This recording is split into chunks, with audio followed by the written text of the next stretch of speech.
मैं सरकार के अंदर तो हूं नहीं, मुझे रुकावटें कितनी पैदा की जाती है ये भी आज आप अच्छी तरह से जानते हैं, लेकिन यही आशीर्वाद है जिस आशीर्वाद की ताकत की वजह से मैं लड़ता हूं और पैसा लेकर आता हूं और आप लोगों के ऊपर ही खर्च करता हूं।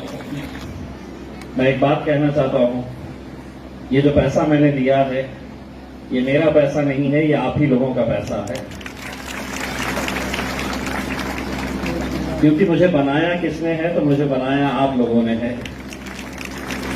मैं अगर खासदार बना हूं तो आप लोगों की कृपा से बना हूं, आप लोगों के साथ की वजह से बना हूं। और मुझे याद है कि पिछले साल जब इसी कार्यक्रम के अंदर मैं आया था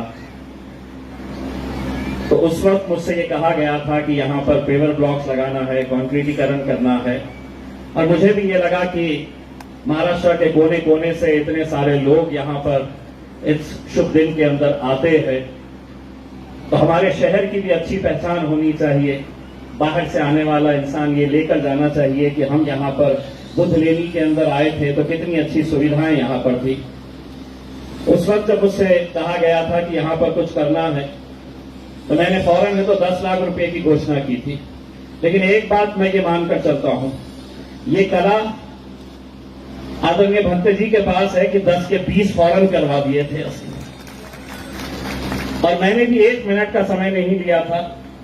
मैंने प्रांतोष वाघमारे को यह कहा था कि ये पैसे का एक एक रुपये का सही तरीके से इस्तेमाल होना चाहिए। और आज मुझे खुशी है जब मैं ये बोर्ड देख रहा हूं जिसके ऊपर मेरा नाम है, उस बोर्ड से ज्यादा मुझे खुशी इस वजह से हो रही है कि भंते जी ने मुझसे कहा कि कई जगह के ऊपर पीछे लोगों ने चटाई तक नहीं बिछाए हैं क्योंकि इतने अच्छे पेवर ब्लॉक्स यहां पर लगे हुए हैं। ऐसा नहीं है कि ये पूरा काम हो चुका है। मैं भी मानता हूं कि इस जगह का एक पवित्र स्थान है ये, और यहां पर और भी विकास करने की जरूरत है। मैं आदरणीय भंते जी को ये बताना चाहूंगा कि सिर्फ बुद्ध लेनी के लिए नहीं, अभी फिलहाल आज के पीरियड के अंदर 6 बुद्ध विहार बनाने का काम मैंने हाथ में लिया हूं पूरे जिले के अंदर, और वो काम भी जारी है। मैं सरकार के अंदर तो हूं नहीं, मुझे रुकावटें कितनी पैदा की जाती है ये भी आज आप अच्छी तरह से जानते हैं, लेकिन यही आशीर्वाद है जिस आशीर्वाद की ताकत की वजह से मैं लड़ता हूं और पैसा लेकर आता हूं और आप लोगों के ऊपर ही खर्च करता हूं। मैं बहुत बहुत बधाई देना चाहता हूं। यकीनन आदरणीय भंते जी ने जो बात कही है, एक सामाजिक एक धार्मिक कार्य के लिए आज जो ये बदलाव यहां पर देख रहे हैं ये रातों रात नहीं हुआ है। कितनी मेहनत और कितनी कष्ट लगे होंगे।